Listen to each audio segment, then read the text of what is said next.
We had a mandatory Zoom today, so we started Learning Opportunities 7.13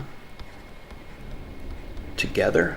I have no way of knowing at this moment which ones we've done together, but I'm not going to go over all of them until tomorrow. Tomorrow I'll give you the answer to all of them and the answer to the riddle, and you'll grade it and send me that grade, and then tomorrow I'll go over every single one. So if you're having trouble, you could get some help from the video. Don't forget, you can also get some help from the homework help video, which for this particular one I would have done number 8 is on the homework help video on the blog right now today that you can use, and I would have started, at least talked a little bit about number 11. So just know that the longer we're away from school, and the more I feel like I want to remind you that there are resources available on the blog every day.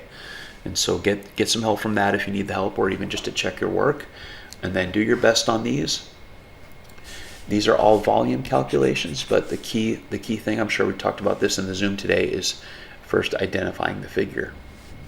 If it's a prism, you use the volume equals area of the base times height, prism or a cylinder. If it's a pyramid or a cone, you use volume equals 1/3 times area of the base times the height.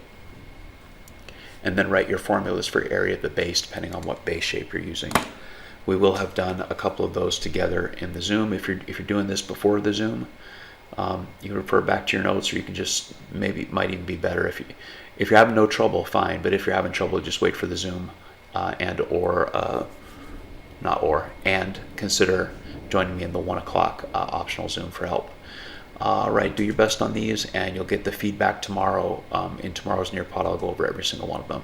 I should also mention, don't forget that if you calculate a volume and you don't find it here, then something went wrong. So that gives you a chance to go back and double check your work. And if you need to skip one and come back to it later, that's okay too. But when you find your answer here, you shade it in, and it will answer the riddle by the time you're done. All right, class dismissed.